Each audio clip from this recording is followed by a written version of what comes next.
Orthodontics అంటే ఏంటి? మన జాస్ కానీ మన బాడీ కానీ డెంటిస్ట్రీలోనే ది ఓల్డెస్ట్ బ్రాంచ్. ఒక పెళ్ళైన తర్వాత పిల్లలు పుట్టిన తర్వాత మాకెందుకులే, ఈవెన్ ఒక ఎత్తు పళ్ళు వంకర పళ్ళు ఉన్నప్పుడు దాని మీద అంత ఇంట్రెస్ట్ చూపించారనమాట. ఎవరైతే పబ్లిక్లో ఎక్కువగా తిరుగుతూ ఉంటారో వాళ్ళు మాత్రం ఇంట్రెస్ట్ చూపిస్తారు. కొంతమందికి ఏంటంటే ఇంట్లో ఉన్నా కూడా అందంగా ఉండాలని ఉంటుంది, బట్ అంటే మాకు 30 వచ్చాయి 40 వచ్చాయి, ఏజ్ పెరిగిపోయింది, ఈ ఏజ్లో చేసుకోవచ్చో లేదో అన్న క్వశ్చన్ మార్క్ ఉంటుంది. సో అలాంటి వాళ్ళు కూడా చేసుకోవచ్చా? దీనికి ఏ ఏజ్ వరకు ఉంటుంది లాస్ట్? ఏజ్ అనేది లిమిట్ కాదండి, మీరు 50-60లో కూడా చేయించుకోవచ్చు. ఓన్లీ థింగ్ ఏంటంటే మీ బోన్ అనేది ఇది అందం వరకే కాదండి, దీన్ని మనం కేర్లెస్ చేస్తే 60లో ఊడిపాల్సింది 40కే ఊడిపోతాయి. అవునండి. సో మనతో ఉన్నారండి senior orthodontist and dental surgeon Raviteja గారు. అసలు ఈ ఆర్థోడాంటిక్స్ అంటే ఏంటి, ఎప్పుడు వీరిని కన్సిడర్ చేయాలి, ఎలాంటి టైంలో దీన్ని ఐడెంటిఫై చేయాలి, బెటర్ ట్రీట్మెంట్ కావాలి అంటే ఏ టైంలో డాక్టర్ దగ్గరికి వెళ్ళాలి, సో ఇలాంటి క్వశ్చన్స్ అన్నిటికీ రవితేజ గారిని అడిగి తెలుసుకుందాం. సార్ నమస్తే. సార్ నమస్తే. ఫస్ట్ ఆర్థోడాంటిక్స్ అంటే ఏంటి? ఆర్థోడాంటిక్స్ అంటేనండి బై డెఫినేషన్ మన జాస్ కానీ మన బాడీ కానీ గ్రో అవుతున్న టైంలో, గ్రో అవుతున్న విధానంలో పళ్ళు ఏ రకంగా ఎఫెక్ట్ అవుతున్నాయి, వాటి పొజిషన్స్ ఎలా ఎఫెక్ట్ అవుతున్నాయి అనేది స్టడీ చేసే సబ్జెక్ట్. అండ్ ఆల్సో ఆ పళ్ళని ఫంక్షనల్గా, స్ట్రక్చరల్గా అండ్ ఆల్సో మనకి ఈస్థెటిక్గా ఎలా ఉంటే బెటర్ అనే దాని మీద మనం చూసుకుని దాని ప్రకారం మనం కరెక్షన్స్ అనేవి చేసుకునే ఒక బ్రాంచ్ మన ఆర్థోడాంటిక్స్ అనేది. ఇది డెంటిస్ట్రీలోనే ది ఓల్డెస్ట్ బ్రాంచ్. ఎలాంటి టైంలో ఎప్పుడు మీ దగ్గరికి ఫస్ట్ కన్సల్ట్ అవ్వాలి అంటారు? ఫస్ట్ అంటేనండి చిన్నపిల్లలు వాళ్ళకి 7 years ఏజ్ ఉన్నప్పుడు మనకి వాళ్ళలో గ్రోత్ అనేది ఎగ్జిబిట్ అవుతున్నప్పుడు పాలపళ్ళు ఊడిపోయి పర్మనెంట్ టీత్ రావడం స్టార్ట్ అవుతున్న టైంలో, అలాంటి టైంలో మనకి జాస్ అనేవి ఎలా గ్రో అవుతున్నాయి, వాటిని ఏమైనా మాడిఫై చేయాలా, వాటి గ్రోత్ని ఏమైనా మాడిఫై చేయాలా అనేది ఇవన్నీ చూసుకోవడానికి గాను 7 years ఆఫ్ ఏజ్ అనేది ఐడియల్ అని చెప్పి అమెరికన్ అసోసియేషన్ ఆఫ్ ఆర్థోడాంటిక్స్ ద్వారా ఈ ప్రామాణికం అనేది ఫిక్స్ అయింది. ఓకే, ఇందాక మీరు అన్నారు అంటే ప్రతి పేరెంట్ వాళ్ళ కిడ్స్ విషయంలో చాలా కేర్ఫుల్గా ఉండాలి అనమాట. అంటే సామాన్యంగా ఏమవుతుంది అంటే తొందరగా దీన్ని ఎవరు అంత సీరియస్గా తీసుకోరు కాబట్టి ఒక టీనేజ్ వచ్చిన తర్వాత అందం మీద ఎక్కువ ఇంపార్టెన్స్ అయిపోయి ఆ టైంలో చాలామంది ఫోకస్ పెడతారు. అవునండి. సో అంటే ఎర్లీ స్టేజ్ అంటే ఏది బెటర్ అంటారు? అంటే ఏ ఏజ్ నుంచి స్టార్ట్ చేస్తే ఏ ఏజ్ వరకు మీ దగ్గర ట్రీట్మెంట్ తీసుకోవచ్చు? మనకి నేను చెప్పినట్టు 7 yearsకి ఫస్ట్ విజిట్ అనేది ఉంటే బెటర్ అండి. సో దట్ ఏమైనా స్ట్రక్చరల్గా అంటే ఎముక పరంగా జాస్ ఏమైనా గ్రోత్ పరంగా మాడిఫై చేసుకోవాలి అన్న కండిషన్ అయితే ఆ టైంలో మనం చేసుకోవడానికి ఉంటుంది. ఫర్దర్గా అన్ని పళ్ళు వచ్చేసిన తర్వాత అంటే అరౌండ్ 14 to 15 ఆ ఏజ్ దగ్గర నుంచి మనకి టీనేజెస్లో మనకి ఈ ట్రీట్మెంట్ అనేది చేసుకుంటే దాని ఎఫెక్ట్ అనేది బాగుంటుంది. ఎందుకంటే ఎర్లీగా గ్రోత్ ప్యాటర్న్ ఇంకా కంప్లీట్ అవ్వకుండా ఇంకా గ్రోత్ అనేది బాడీలో జరుగుతున్నప్పుడే మనం ఈ మూమెంట్స్ అనేవి చేసేస్తాం కాబట్టి మనకి దీని స్టెబిలిటీ అనేది లాంగ్ రన్లో ఎక్కువ కాలం ఉంటుంది. అంటే మామూలుగా ఇందాక మీరు అన్నారు టీనేజ్లో చేసుకుంటే అనేసి, అంటే ఆల్మోస్ట్ అందరి మైండ్ సెట్ ఎలా ఉంటుంది అంటే ఒక పెళ్ళైన తర్వాత పిల్లలు పుట్టిన తర్వాత మాకెందుకులే, ఈవెన్ ఒక ఎత్తు పళ్ళు వంకర పళ్ళు ఉన్నప్పుడు దాని మీద అంత ఇంట్రెస్ట్ చూపించారనమాట. ఎవరైతే పబ్లిక్లో ఎక్కువగా తిరుగుతూ ఉంటారో వాళ్ళు మాత్రం ఇంట్రెస్ట్ చూపిస్తారు. కొంతమందికి ఏంటంటే ఇంట్లో ఉన్నా కూడా అందంగా ఉండాలని ఉంటుంది, బట్ అంటే మాకు 30 వచ్చాయి 40 వచ్చాయి, ఏజ్ పెరిగిపోయింది, ఈ ఏజ్లో చేసుకోవచ్చో లేదో అన్న క్వశ్చన్ మార్క్ ఉంటుంది. సో అలాంటి వాళ్ళు కూడా చేసుకోవచ్చా? దీనికి ఏ ఏజ్ వరకు ఉంటుంది లాస్ట్? ఏజ్ అనేది లిమిట్ కాదండి, ఓన్లీ థింగ్ ఏంటంటే బోన్ ఎంతవరకు అయితే హెల్దీగా ఉంటుందో, హెల్దీగా ఉన్నప్పుడు మీరు 50-60లో కూడా చేయించుకోవచ్చు. ఓన్లీ థింగ్ ఏంటంటే మీ బోన్ అనేది హెల్దీగా ఉండాలి, చేంజ్ని యాక్సెప్ట్ చేసే విధంగా ఉండాలి. అలా ఉంటే మనం ఏ ఏజ్లోనైనా చేసుకోవచ్చు. ద ఎర్లీ ద బెటర్ అనేది చెప్తాము, but better late than never అనేది కూడా చెప్పాలి ఈ టైంలో. ఓకే, సో మనకి ఏంటంటేనండి ఈ టీనేజెస్లో చేసుకునేటప్పుడు లేదంటే ఎర్లీ 20sలో అలా చేసుకున్నప్పుడు స్టెబిలిటీ అనేది బాగుంటుందని చెప్తాము. లాంగ్ రన్లో ఎక్కువ కాలం పాటు ఆ స్టెబిలిటీ అనేది ఉంటుంది, దాని ఫ్రూట్ అనేది ఎంజాయ్ చేయొచ్చు. At the same time when you are 30 are 40 ఆ టైంలో మీ పళ్ళు అనేవి వంకరగా ఉన్నాయన్న కండిషనే అనుకుందాం, ఒక ఎగ్జాంపుల్గా తీసుకుందాం. అవి వంకరగా ఉన్నప్పుడు రెండు పళ్ళు ఇలా ఉన్నప్పుడు వాటి మధ్యలో మనం క్లీన్ చేసుకోవడం అనేది జరగదు, పూర్తిగా క్లీన్ చేసుకోవడం అనేది చేసుకోలేము. అలాంటి కండిషన్లో మనకు అక్కడ చిగురు వ్యాధి కానీ రావచ్చు, దాని తర్వాత కిందన ఎముక అనేది పాడవచ్చు, దానివల్ల పళ్ళు అనేవి వదులుగా తయారవ్వచ్చు. అంటే ఫైనల్గా మీకు 60-70 ఏళ్ళ పాటు రావాల్సిన పళ్ళు 40కో 45కో పోతాయి అన్న కండిషన్లోకి మనం తీసుకురావాలి అనమాట. సో ఇలాంటి కండిషన్స్ ఉన్నప్పుడు మనం అది ఎంత తొందరగా గుర్తించి ఎప్పుడు మనం వెళ్తే బెటర్ రిజల్ట్స్ మనకి చూడడానికి ఉంటుంది. అట్ ద ఎర్లియస్ట్ చూపించుకోవడం మంచిది, కానీ లేట్ అయ్యింది కదా, నాకు 30 వచ్చాయి కదా, నాకు 40 వచ్చాయి కదా, ఇప్పుడు నేను ఎందుకు అంటే ఇది ఓన్లీ ఫర్ ఈస్థెటిక్స్ అనే మాట పక్కన పెడితే ఇది ఫంక్షనాలిటీ కూడా చాలా ఇంపార్టెంట్ ఇది. సో మన ఫంక్షనాలిటీ అనేది ఎప్పుడైతే ఉంటుందో, ఎంతవరకు అయితే మనకు ఉండాలో, దాన్ని ఏమైనా హ్యాంపర్ చేస్తున్నది అన్న కండిషన్ అయితే ఆ కండిషన్లోనే మనం దాని ట్రీట్మెంట్ అనేది కూడా చేసుకున్నట్లయితే దాని ఉపయోగం అనేది చాలా కాలం పాటు ఉంటుంది. ఓకే, అంటే మీరు అన్నట్టు ఇది అందం వరకే కాదండి, దీన్ని మనం కేర్లెస్ చేస్తే, సో అంటే ప్రతి ఒక్కరూ అలర్ట్గా ఉండాలి. లేదు అంటే పళ్ళు 60లో ఊడిపాల్సింది 40కే ఊడిపోతాయి. అంటే మనం పళ్ళు అనేది రోజుకి 3-4 సార్లు అయితే ఖచ్చితంగా యూజ్ చేస్తాం. అది కాకుండా కుదిరితే ఇంకొక 2 సార్లు కూడా యూజ్ చేస్తాం, మనం తింటూనే ఉంటాం. సో ఇలా ఉన్న కండిషన్లో పళ్ళు అనేవి హెల్తీగా ఉండడం అనేది చాలా ఇంపార్టెంట్ అండి మన లైఫ్లో. సో అండి, ఇప్పుడు రవితేజ గారు ఈ ట్రీట్మెంట్ ఆప్షన్స్ ఎలా ఉంటాయండి? అంటే ఇప్పుడు అందరూ ఎలా ఉంటారు అంటే మోడర్న్ లైఫ్లో ఉన్నాం కాబట్టి ఒకటే క్లిప్పు అనేది అందరికీ నోటెడ్ అనమాట. సో కొంచెం అనీజీగా ఉంటుంది ఎక్కువగా జాబ్ చేసేవాళ్ళు, లేకపోతే కెమెరా ముందు కనిపించేవాళ్ళు. సో ట్రీట్మెంట్ ఆప్షన్స్ ఎలా ఉంటాయి? మనకి ట్రెడిషనల్ బ్రేసెస్ అనేవి ఉన్నాయండి, దాంతో పాటు దాని అడ్వాంటేజెస్ అయితే దానికి ఉన్నాయి. అట్ ద సేమ్ టైం మీకు కనిపించొద్దు, ఈస్థెటిక్గా కనిపించాలి, ట్రీట్మెంట్ అవుతున్నప్పుడు కూడా మనం అది అంత ఎక్కువగా బయటకు కనిపించొద్దు అన్న కండిషన్స్ అయితే మనకి దీంట్లో అడ్వాన్సెస్ ఉన్నాయండి. లైక్ సెరామిక్ బ్రేసెస్ ఉన్నాయి, అవి మీకు ఎక్కువగా కనిపించవు, అవి పన్ను కలర్లోనే మీ బ్రేసెస్ ఉంటాయి కాబట్టి ఎక్కువగా కనిపించవండి. ఇప్పుడు రీసెంట్గా వచ్చిన అడ్వాన్సెస్ వచ్చేపాటికి మనకి అలైనర్స్ అనేవి, క్లియర్ అలైనర్స్ అనేవి ఉన్నాయండి మార్కెట్లో. సో క్లియర్ అలైనర్స్ వచ్చేపాటికి ట్రాన్స్పరెంట్గా ఉంటాయి, ఇవి మీరు యూజ్ చేసుకోవచ్చు, అది తీసి పెట్టుకునే టైప్లోనే ఉంటుంది కాబట్టి మీకు హ్యాపీగా యూజ్ చేసుకోవచ్చు. అట్ ద సేమ్ టైం మీరు కెమెరా ముందు ఉన్నా కూడా, లేదు మీరు ఎవరితోనైనా మాట్లాడుతున్నప్పుడు కూడా మీ కాన్ఫిడెన్స్ అనేది లో అవ్వకుండా దీన్ని యూజ్ చేసుకోవచ్చు. At the same time treatment అనేది కంప్లీట్ చేసుకోవచ్చు.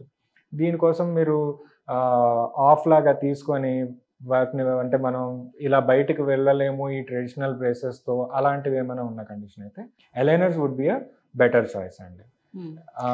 మీకు కాలేజ్లో ఉన్నాము, అమ్మాయిలు కాలేజ్లో ఉన్నారు, వాళ్ళకు కూడా కొంచెం లుక్స్ పరంగా వాళ్ళకి అంత కంఫర్టబుల్ కాదు ట్రెడిషనల్ బ్రేసెస్ అన్న కండిషన్ అయితే సెరామిక్ బ్రేసెస్ అనేవి కూడా యూజ్ చేసుకోవచ్చు అండి. ఏది అనేది టైలర్ మేడ్గా మీకు ఏది పనిచేస్తుంది అనేది మేము మా దగ్గరికి వచ్చినప్పుడు మేము చూసి మీకు ఆ ఆప్షన్స్ అన్నీ చెప్తాము. ఇదైతే ఇలా ఈ బెనిఫిట్స్ ఉంటాయి, ఇదైతే ఈ బెనిఫిట్స్ ఉంటాయి అని చెప్తాం, దాన్ని బట్టి మీరు చూస్ చేసుకోవచ్చు. ఎలా అండి ఇప్పుడు ఈ ట్రీట్మెంట్ డ్యూరేషన్ ఏంటి? ట్రీట్మెంట్ డ్యూరేషన్ వచ్చేపాటికి this is where orthodontics is unique అండి. మిగతా ట్రీట్మెంట్స్లా కాకుండా ఇది natural process of moving your teeth కాబట్టి దీని టెన్యూర్ అనేది కొంచెం ఎలాబరేట్గా ఉంటుంది. అంటే మనకి పన్ను అనేది ఎముక లోపల ఉంటుంది, ఈ ఎముక పన్ను రెండు మాడిఫై అయ్యి మనకి పన్ను అనేది మూవ్మెంట్ అనేది జరుగుతుంది. సో ఈ మూవ్మెంట్ అనేది నెల రోజుల్లో మనం ఆన్ అన్ యావరేజ్ రఫ్గా అప్రాక్సిమేట్గా చూసుకున్నట్లయితే మనకు అది 0.5 మిల్లీమీటర్స్ మాత్రమే కదులుతుందండి. విచ్ ఇస్ ఆల్సో మీరు 0.5 మిల్లీమీటర్ అంటే అది ఆల్మోస్ట్ నెగ్లిజిబుల్లా కూడా అనిపిస్తుంది.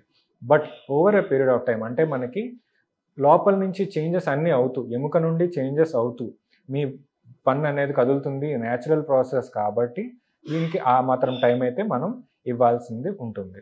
అండ్ మనకి ఎంత కరెక్షన్ ఉన్నది అన్న దాన్ని బట్టి మన టైం డ్యూరేషన్ అనేది, ట్రీట్మెంట్ టైం డ్యూరేషన్ అనేది కూడా డిపెండ్ అయి ఉంటుందండి. ఎక్కువ కరెక్షన్ ఉన్నది అనుకోండి కొంచెం టైం ఎక్కువ పడుతుంది.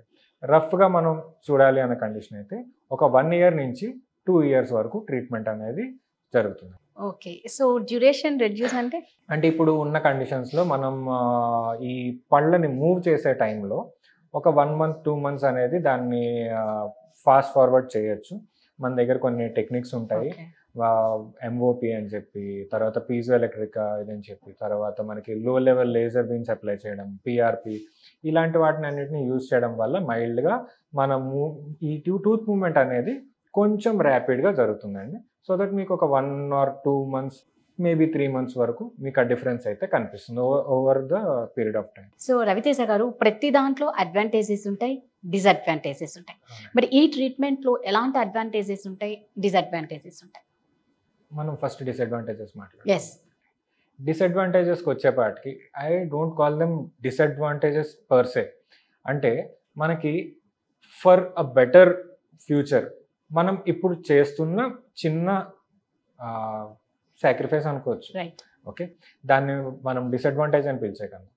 దీంట్లో ఏంటంటేనండి, మనకి మెయింటెనెన్స్ ఇష్యూస్ అనేవి మనకి ట్రెడిషనల్ బ్రేసెస్ అవనివ్వండి, బ్రేసెస్ పరంగా మాట్లాడుకోవాలంటే మనకి మెయింటెనెన్స్ అనేది it is a hectic thing అనమాట. అంటే నార్మల్గా మనం బ్రష్ చేసేటప్పుడు ఐడియల్గా బ్రష్ చేస్తారనే కన్సిడర్ చేసుకున్న కండిషన్ అయితే నార్మల్గా బ్రష్ చేసేటప్పుడు 2 minutesలో మన బ్రషింగ్ అనేది అయిపోతుందండి. రోజుకి 2 సార్లు చేస్తారు. So 4 to 5 minutes is what you spend on your brushing అనమాట. ఈ బ్రేసెస్ ఉన్న కండిషన్లో ఏంటంటే మీరు లేయర్ వైజ్గా వెళ్ళాల్సి ఉంటుంది. అంటే మనకి ఆర్థోడాంటిక్స్కి స్పెసిఫిక్గా బ్రషెస్ వస్తాయండి. ఓకే, ఈ బ్రషెస్ యూజ్ చేసుకుంటాం. పై వైపున బ్రష్ చేసుకోవాలి, కింద వైపున బ్రష్ చేసుకోవాలి. మీకు మధ్యలో బ్రాకెట్స్ ఉంటాయి కదా, బ్రాకెట్స్ పైన, బ్రాకెట్స్ కింద, అంటే మీ చిగురికి బ్రాకెట్కి మధ్యలో ఉన్న ప్లేస్ అనేది చాలా ఇంపార్టెంట్ అండి. ఇంకా ఆ ప్లేస్లో మీరు సరిగ్గా బ్రష్ చేసుకొని కండిషన్స్లో ఏమవుతుంది అంటే చిగురు అనేది తొందరగా ఎఫెక్ట్ అవుతుంది. దీస్ ఆర్ మనం పెడుతుంది మీ న్యాచురల్గా మన నోట్లో ఉండే వస్తువులు కాదు. These are metal are ceramic, వేరే బాడీ, ఫారెన్ బాడీ లాంటిది. సో ఏంటంటే ఇప్పుడు మీరు తిన్నవి కానీ తాగినవి కానీ దీంట్లో ఇరుక్కోవడానికి ఛాన్సెస్ అనేవి హై అవుతాయి అన్నమాట. సో ఇలా ఉన్న కండిషన్లో మనం క్లీనింగ్ అనేది పర్ఫెక్ట్గా చేసుకున్నప్పుడు ఏమవుతుందంటే చిగుళ్ళ నుంచి రక్తం రావడం, లేదంటే చిగుళ్ళు వాపు రావడం, ఇలాంటి కండిషన్స్ అంటే నోట్ల నుంచి దుర్వాసన రావడం, ఇవన్నీ కూడా జరుగుతాయండి. కాకపోతే వీటన్నిటికీ మూలం ఏంటంటే మీరు బ్రష్ చేస్తున్న టెక్నిక్ అనేది కొంచెం ఎక్కడో తేడా పోతుందని అర్థం. అది మీరు ట్రెడిషనల్ బ్రేసెస్లో వచ్చేపాటికి ఏంటంటే మనకి every month or by monthly మా విజిట్స్ ఉంటాయి. సో మేము రెగ్యులర్గా చెక్ చేస్తూ ఉంటాము. అండ్ ఎనీ డిఫరెన్స్ ఏదైనా సరే, ఏదైనా పొరపాటు జరుగుతుంది, ఎక్కడైనా ఏదైనా ప్రాబ్లం అవుతోంది అనే కండిషన్ ఉన్నట్లయితే మనం వాటిని ఇమీడియట్గా సరి చేసుకునే అవకాశం కూడా ఉంటుంది. అది మీరు ఆ కరెక్షన్ అనేది చేసుకున్నట్లయితే మీకు మీ ట్రీట్మెంట్ అంతా కూడా ప్రశాంతంగా నడిచిపోతుందండి. అండ్ ఇంకొక ప్రాబ్లం మనం యూజువల్గా ఫేస్ చేసేది, మా పేషెంట్స్ ఫేస్ చేసేది ఏముంటుందంటేనండి, ఇవి పంటి మీద అతికిస్తాము. సో ఇవి కొంచెం ముందుకుంటాయి. మీ లిప్ని లోపల సాఫ్ట్ టిష్యూ, మీ లిప్ సాఫ్ట్ టిష్యూ ఏదైతే ఉందో దాన్ని ప్రెస్ చేస్తాయి. ఆ ప్రెస్ అవ్వడం వల్ల అక్కడ కట్ అవ్వడం కానీ, లేదు అంటే అక్కడ కొంచెం మైల్డ్గా అల్సర్స్ లాంటివి రావడం కానీ, అలాంటివి జరిగే ఆస్కారం ఉంటాయండి. సో అందుకే మా పేషెంట్స్కి మేము ఏం చేస్తామంటే స్టిక్కీ వ్యాక్స్ అని ఉంటుందండి, అది మేము ప్రొవైడ్ చేస్తాము. సో మీకు ఎక్కడైనా ఇండివిజువల్గా ఒక పన్ను దగ్గర బ్రాకెట్ ఏదైనా సరే గుచ్చుకుంటుంది, కంటిన్యూస్గా హిట్ అవుతుంది అన్న కండిషన్ అయితే దాని మీద ఆ వ్యాక్స్ అప్లై చేయమని చెప్తాం. ఆ వ్యాక్స్ అప్లై చేయడం వల్ల ఏమవుతుందంటే రౌండెడ్నెస్ అనేది ఫామ్ అవుతుందండి. ఇన్స్టెడ్ ఆఫ్ మీకు ఇలా పోక్ చేసేలా కాకుండా అది రౌండెడ్గా మీకు అది కవర్ అవుతుంది. కవర్ అవడం వల్ల మీకు ఆ గుచ్చుకోవడం అనేది కానీ, తర్వాత ఈ అల్సర్ ఫార్మేషన్స్ కానీ అవి తగ్గడానికి ఆస్కారం ఉంటుంది. అట్ ద సేమ్ టైం ఈ అల్సర్స్ అనేది ఆల్మోస్ట్ బ్రేసెస్ యూజ్ చేసే వాళ్ళందరిలోని at least for the first 2 months almost ఒక 70% అయితే ఉంటాయండి అల్సర్స్ అనేది ఫామ్ అవడం అనేది సహజమే. సో ఏంటంటే అల్సర్స్కి మనం జెల్స్ అవి ఉన్నాయి, సో అవి యూజ్ చేసుకుంటే తగ్గిపోతుంది. అది పెద్ద ప్రాబ్లం అయితే కాదు. Okay, that is a treatable issue, that is a చిన్న ఇష్యూ అనమాట. దీంతో మనం అలవాటు పడే లోపు, మన బాడీ దానికి అలవాటు పడే లోపు మనం తీసుకోవాల్సిన జాగ్రత్తలు ఇవన్నమాట, సరిపోతుంది. సో అడ్వాంటేజెస్ అంటేనండి, ఇప్పుడు వంకర పళ్ళని తీసుకుందాం. ఫర్ ఎగ్జాంపుల్ మనకి ఒక పన్ను అనేది మామూలుగా కింద పళ్ళు ఇలా ఉంటే పై పళ్ళు ఇలా కవర్ చేస్తాయి. సో సే ఫర్ సపోజ్ ఇలా ఉన్నాయి అనుకోండి, అంటే మన కింద పన్ను ఒక పన్ను కొంచెం ముందుకు వచ్చింది అండ్ మీ పై పన్నుని లాక్ చేస్తుంది. ఓకే, వెనక వైపుకి నెట్టి. సో ఈ కంటిన్యూస్ ఫ్రిక్షన్ ఉండడం వల్ల దీన్ని క్రాస్ బైట్ అంటామండి. సో ఈ క్రాస్ బైట్ ఉండడం వల్ల ఏమవుతుంది, మనకి ఆ పన్ను అనేది పై పన్ను ఒకవైపు నుంచి అరుగుతుంది, అది స్ట్రైట్గా ఇలా కొరకడానికి ఇలా యూస్ చేయాలి, కానీ అది ఇలా అరుగుతుంది కదా.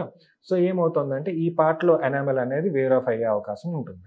అండ్ ఆల్సో మీరు ఒకే పొజిషన్లో నవ్వడానికి అనుమతిని ఇస్తుంది. మీరు నార్మల్గా మీరు నవ్వులేటప్పుడు కొంచెం సైడ్స్కి, ముందుకి, వెనక్కి ఇలాగా మీ దవడని కదపడానికి ఉంటుంది. కానీ ఈ కండిషన్లో ఏంటంటే లాక్ అయిపోవడం వల్ల ఒకే ఒక పొజిషన్లో నవ్వడం అనేది జరుగుతుంది. సో దీనివల్ల మీ పన్ను అనేది అరుగుదలకి గురవుతుంది, దాని లైఫ్ అనేది కూడా కాంప్రమైజ్ అవుతుంది. ఇలాంటప్పుడు మనం ఆర్థో ట్రీట్మెంట్ అనేది చేసుకున్న తర్వాత ఇది మీకు సెట్ అవుతుంది. నార్మల్గా ఎలాగైతే ఐడియల్గా ఎలాగైతే నవ్వాలో అలా నవ్వడానికి ఉంటుంది. మీ లైఫ్ స్టైల్ అనేది ఇంప్రూవ్ అవుతుంది, కాన్ఫిడెన్స్ అనేది బూస్ట్ అవుతుంది. At the same time health benefits అంటే మీరు తినాలనుకున్నవి హాయిగా తినచ్చు, ఇబ్బంది అనేది ఏమి ఉండదు. అండ్ లాంగ్ రన్లో మీ హెల్త్ని మీరు కాపాడుకోగలుగుతారు. అండ్ ఆల్సో మీ పళ్ళని, మిగతా మీ పళ్ళని వరకు మీరు హ్యాపీగా యూజ్ చేసుకోవడానికి ఉంటుంది. సూపర్ అండి. అయితే ఇప్పుడు ట్రీట్మెంట్ అంతా అయిపోయింది, అసలైంది అక్కడే ఉంటుంది. ట్రీట్మెంట్ తర్వాత పేషెంట్ ఎలాంటి జాగ్రత్తలు తీసుకోవాలి, వాళ్ళు ఎలాంటి కంఫర్ట్లో ఉండాలి? ట్రీట్మెంట్ అయిపోయింది అంటే ఇట్ మీన్స్ యాక్టివ్ ట్రీట్మెంట్ అయిపోయింది మాత్రం. సో ప్యాసివ్ అనేది ఇంకా మిగిలింది. మనకి ఎలా అంటేనండి, ఒక రబ్బర్ బ్యాండ్లోకి మనం ఒక వస్తువుని తీసుకొని లాగినప్పుడు మనం ఇది యాక్టివ్ ట్రీట్మెంట్, ఇది ఈ పొజిషన్లోకి వచ్చేసింది, ఈ వస్తువుని మనం వెనక్కి లాగం ఈ పొజిషన్లో ఉంది, కానీ దీని వెనకాల ఉన్న రబ్బర్ బ్యాండ్ ఇంకా అక్కడే ఉంది, మనం ఈ వేళ్ళని వదిలేస్తున్నాం. సో ఏమవుతుంది, అది దాని ఒరిజినల్ పొజిషన్కి పోవడానికే ట్రై చేస్తుంది. So this is what happens. దీన్నే మనం రిలాప్స్ అంటాం అన్నమాట. ఈ రిలాప్స్ అనేది ఏంటంటే మనం ఈ పన్నుని ఏ పొజిషన్ నుంచి అయితే మూవ్ చేసి కొత్త పొజిషన్కి తీసుకెళ్ళామో ఆ పాత పొజిషన్కి ఈ పన్ను వెళ్ళడానికి ట్రై చేస్తుంది అనమాట. ఆ ట్రై చేస్తున్నప్పుడు అది ఆ పొజిషన్కి వెళ్లకుండా ఆపడం అనేది మనం చేయాల్సిన పని. దాన్ని రిటెన్షన్ అంటామండి. అంటే ఆ పన్నుని ఆ ప్లేస్లో రిటైన్ చేయడం అనమాట. సో ఇదైతే మనం ఖచ్చితంగా ఫాలో అవ్వాలండి. చాలామంది యాక్టివ్ ట్రీట్మెంట్ వచ్చేపాటికి 100% డెడికేషన్తో కంప్లీట్ చేస్తారు. దాని తర్వాత రిటైనర్స్ దగ్గరికి వచ్చేపాటికి మన ట్రీట్మెంట్ అయిపోయింది కదా, రిలాక్స్ అవ్వచ్చు, మనం దీన్ని ఒక 2 రోజులు యూస్ చేయకపోతే పర్వాలేదు, ఇలాంటి సినారియోస్లోకి వెళ్ళి రిటైనర్స్ యూస్ చేయడం అనేది నిర్లక్ష్యం చేయడం వల్ల మళ్ళీ ఆ పాత పొజిషన్స్లోకి పళ్ళు వెళ్ళడం అనేది జరిగే అవకాశం అయితే ఉంటుంది. దానివల్ల మళ్ళీ సఫర్ అయ్యి మళ్ళీ మనం వెనక్కి వస్తూ ఉంటారనమాట. ఇది ఒక కన్సర్న్ అండి. సో మనం ఇప్పుడు దీనికి మనం ఏం చేయాలి, మనకి ప్రీవియస్లీ ఎగ్జిస్టింగ్ కండిషన్, ఏ కండిషన్ నుంచి అయితే మనం ఈ ట్రీట్మెంట్కి ప్రొసీడ్ అవుతున్నామో ఆ కండిషన్ బేస్డ్గా మనం రిటెన్షన్ పీరియడ్ అనేది మనం డిసైడ్ చేయాల్సి ఉంటుంది. ఓకే, సో దీంట్లో మనకి పర్మనెంట్ రిటెన్షన్ అని కూడా ఉంటుంది. అంటే ఎక్కువ కాలం పాటు ఈ రిటైనర్ అనేది యూజ్ చేయాల్సి ఉంటుంది. అలాంటి కండిషన్లో పన్ను వెనక వైపు ఒక మెటల్ వైర్ అనేది అక్కడ స్టిక్ చేయడం జరుగుతుంది అనమాట. పర్మనెంట్గా అక్కడ ఉంటుంది, సిమెంట్తో పెట్టేస్తాం. సో అది ఉండడం వల్ల ఆ పొజిషన్స్లోకి ఆ పళ్ళని హోల్డ్ చేసి ఉంచుతుంది. వెనక వైపు పెట్టిన రిటైనర్ దాని పొజిషన్లో అది ఉంటూ ఆ పళ్ళని ఆ పొజిషన్స్లోనే హోల్డ్ చేస్తూ ఉంటుంది. సో దానివల్ల మనకి ఏంటవుతుందంటే లాంగ్ రన్లో ఎటువంటి ప్రాబ్లం రాదు, ఇలా మళ్ళీ వెనక్కి వెళ్ళే కండిషన్ అనేది జరగదు. ఇది జరగడానికి కారణం కూడా ఏంటంటేనండి, మనకి పన్నుకి ఎముకకి మధ్యలో ఫైబర్స్ ఉంటాయి, లిగమెంట్స్ ఉంటాయి. సో ఇవి ఎలాస్టిక్ నేచర్ ఉన్నవన్నమాట. అవి కంప్లీట్గా అడ్జస్ట్ అవ్వడానికి, కంప్లీట్గా అడ్జస్ట్ అయ్యి అవి చేంజ్ అయ్యి వాటి పొజిషన్స్కి రావడానికి ఆ ఫైబర్స్కి కనీసం 1 సంవత్సరం పడుతుంది. సో ఈ సంవత్సరం పాటు ఖచ్చితంగా రిటైనర్స్ అనేవి యూస్ చేసుకోవాల్సి ఉంటుంది. అంతకన్నా అడిషనల్గా యూస్ చేసుకోవాలి అనే కండిషన్ అయితే అది మనం ముందుగానే ఇన్ఫార్మ్ చేయడం జరుగుతుంది. ఓకే, సో ఈ ట్రీట్మెంట్ జరిగేటప్పుడు అండి రిస్ట్రిక్షన్స్ అనేవి అలా ఉంటాయి, ఏమేమి ఉంటాయి? రెస్ట్రిక్షన్స్ అంటేనండి, మనకి ట్రెడిషనల్ బ్రేసెస్లోకి వచ్చేటప్పుడు అవి మనం పన్ను మీద అతికిస్తున్నాం. అవి వాటి పని అవి చేయడానికి దానికి 1 సంవత్సరం 2 సంవత్సరాల టైం అయితే పడుతుంది. సో ఈ 2 సంవత్సరాలు, ఈ సంవత్సరం 2 సంవత్సరాల టైం మన నోట్లో అవి అయితే సేఫ్గా ఉండాలి. వాటిని సేఫ్గా ఉంచాలి అన్న కండిషన్ అయితే వాటి మీద మనం ఎక్కువ ఫోర్సెస్ అనేవి ఆల్రెడీ లోపల నుంచి అవి వైర్ ద్వారా ఫోర్సెస్ అనేవి తీసుకుంటూ ఉంటాయి. సో మనం ఎక్స్టర్నల్గా బయట నుంచి మనం తింటున్నవి అలాంటివి దాని మీద ఫోర్స్ పెట్టకుండా మనం చూసుకోగలిగితే అది చాలా మటుకు సేఫ్ అవుతుందండి. అంటే ఎగ్జాంపుల్కి చెప్తాను, మనం ఇప్పుడు ఏ చూయింగ్ గమ్స్ లాంటివి నవ్వడము అలాంటివి చేసామనుకోండి, చూయింగ్ గమ్ అనేది ఏ ఒక్క పొజిషన్లోనే మనం నవ్వులుతూ ఉంటామనేది మనం గ్యారంటీ ఇవ్వలేం. కొంచెం కాసేపు ముందుకి కాసేపు పక్కకి అలాగ అన్ని వైపులా తిప్పుతూ ఉంటాం. అండ్ ఆల్సో అది స్టిక్కీ నేచర్లో ఉంటుంది. సో ఇది స్టిక్కీగా ఉన్నప్పుడు మనకి ఈ బ్రేసెస్ ఏవైతే ఉన్నాయో వాటికి అతుక్కుపోయే అవకాశం ఉంది, వాటిలో ఫ్రిక్షన్ క్రియేట్ చేసే అవకాశం ఉంటుంది. సో అలాంటి వస్తువులు మనం అవాయిడ్ చేయమని చెప్తాం. స్టిక్కీ ఫుడ్స్ అవనివ్వండి, hard foods, say for suppose అంటే ఈ సర్ప్రైజ్ ఎలిమెంట్స్ ఉంటాయి ఫుడ్స్లో మనకి. లైక్ మనం ఇప్పుడు ఐనాక్స్కో లేదంటే సినిమాకి ఎక్కడికో వెళ్ళాం, పాప్కార్న్ వేసుకున్నాం. పాప్కార్న్ అనేది యాక్చువల్గా అయితే సాఫ్ట్గానే ఉంటుంది, కానీ మధ్యలో మనకి క్యారమెల్ కానీ దాని సీడ్స్ కానీ అలాంటివి వచ్చినప్పుడు అవి చాలా హార్డ్గా ఉంటాయి. అవి ఎగ్జాక్ట్గా ఏ పొజిషన్లో ఉంటాయో మీరు కొరికేటప్పుడు మనకు తెలియదు. So they may cause damage. దానివల్ల మీ బ్రాకెట్స్ అనేవి డిస్లాడ్జ్ అవ్వచ్చు. సో అలాంటి వస్తువులు తీసుకునేటప్పుడు చాలా అప్రమత్తంగా ఉండాలి. సో ఇలాంటివి ఫుడ్ రెస్ట్రిక్షన్స్ అనేవి కొంతవరకు ఉంటాయండి.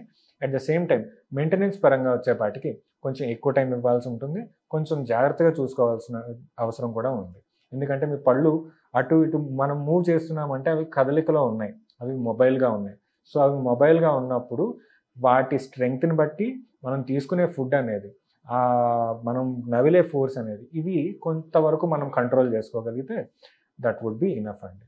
అదే మనకి ఇప్పుడు ఈ అడ్వాన్సెస్ ఏవైతే ఉన్నాయో అలైనర్స్లో, వీటిలోని మనకు తీసుకోవాల్సిన కేర్ అనేది డ్రాస్టిక్గా తగ్గుతుందండి. అది తీసి పెట్టుకునేదే.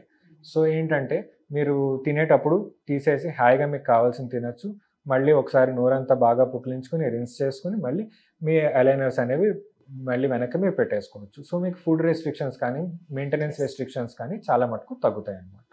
సో ఇప్పుడు ఈ ట్రెడిషనల్ మెటల్ బ్రేసెస్ కానీ అలైనర్స్ కానీ డాక్టర్ దగ్గరికి ఇప్పుడు ఎన్నిసార్లు కన్సల్ట్ అవుతూ ఉండాలి ట్రీట్మెంట్ తీసుకున్న తర్వాత? ఇప్పుడు ట్రెడిషనల్ బ్రేసెస్లోని మంత్లీ ఆర్ బై మంత్లీ రావాల్సి ఉంటుందండి. Okay, depending on which braces you are using. Every month అయినా రావాల్సి ఉంటుంది, లేదంటే 2 నెలలకైనా ఒకసారి రావాల్సి ఉంటుంది. వేరేజ్ మనకి అలైనర్స్లో వచ్చేపాటికి ఎక్కువ సెట్స్ అనేది ఇస్తామండి.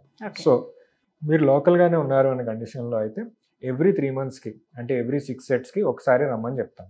ఒకసారి మనకి ట్రీట్మెంట్ యాజ్ పర్ మన ప్లాన్ జరుగుతుందా లేదా ఏమైనా డీవియేషన్ ఉందా అని చూసుకొని రీప్రోగ్రామ్ చేసుకునే అవకాశం అయితే ఉంటుంది. మన ఓవర్సీస్ పేషెంట్స్ ఉంటారు, వాళ్ళు ఏంటంటే హాలిడేస్కి వచ్చినప్పుడు మన దగ్గర అలైనర్స్ తీసుకుంటారు, వాళ్ళు మళ్ళీ వాళ్ళ వర్క్కి వెళ్ళిపోతారు. అలాంటి కండిషన్లో ఏంటంటే వాళ్ళ ట్రీట్మెంట్ అయిన తర్వాత రావడం అంతే. వాళ్ళకి మొత్తం సెట్స్ ఇచ్చి పంపిస్తాము, వాళ్ళ ట్రీట్మెంట్ అంతా వాళ్ళ చేతుల్లోనే ఉంటుంది.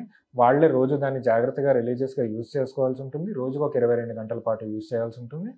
And they can enjoy the results as well. So మీరు సీనియర్ ఆర్థోడాంటిస్ట్ కాబట్టి ఫైనల్గా ఈ ఆర్థోడాంటిక్స్ ట్రీట్మెంట్ బెనిఫిట్స్ ఎలా ఉంటాయి అనేది ఒక్కసారి. Face is the index of the mind. Okay. And అన్నిటికన్నా ఫేస్లో ఫస్ట్ మనకి కనిపించేవి sparkling ice and beautiful teeth కదండి. సో ఈ టీత్ అలైన్మెంట్ అవనివ్వండి, అండ్ వాటి వరుస క్రమంలో లేనప్పుడు వేరే ఎత్తుగా ముందుకి ఉండి గ్యాప్లు ఉండి ఇలాంటి ఉన్న కండిషన్లో సోషల్ ఇన్సెక్యూరిటీస్కి గురవుతుంటారు జనాలు. సో మనం ఈ ట్రీట్మెంట్ అనేది చేసిన తర్వాత, అవన్నీ కరెక్ట్ చేసిన తర్వాత వాళ్ళ ఐడియల్ స్మైల్ని వాళ్ళు ఫ్లాంట్ చేయొచ్చు. సో వాళ్ళ కాన్ఫిడెన్స్ లెవెల్స్ అనేవి బూస్ట్ అవుతాయి, వాళ్ళ లైఫ్ స్టైల్ ఇంప్రూవ్ అవుతుంది, వాళ్ళు తినాలనుకున్నవన్నీ తినగలుగుతారు.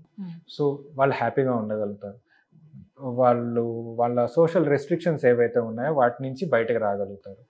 అండ్ మోస్ట్ ఇంపార్టెంట్లీ అన్నీ తినగలుగుతారు, హెల్దీగా ఉండగలుగుతారు. అండ్ పళ్ళు కూడా ఎక్కువ కాలం వాళ్ళ నోట్లో ఉంటాయి కాబట్టి వాటి లైఫ్ కూడా ఇంప్రూవ్ అవుతుంది, అండ్ వాళ్ళ లైఫ్ స్టైల్ కూడా ఆటోమేటిక్గా ఇంప్రూవ్ అవుతుంది. These are the advantages of orthodontic treatment. Super advantages ఉన్నాయి. అంటే ఒకటే అండి, మాకెందుకులే మేము ఇంట్లోనే ఉంటాం కదా, మాకు పెళ్ళయింది, పిల్లలు పుట్టారు, ఇప్పుడు అవసరం లేదు, లేకపోతే మాకు 40, 50, 60 ఇలా ఎన్ని అనుకున్నా కూడా మన టీత్కి లైఫ్ టైం కావాలి అంటే ఖచ్చితంగా డాక్టర్ చెప్పింది పాటించాల్సిందే అనమాట. సో సూపర్గా చెప్పారండి. Thank you so much. Thank you.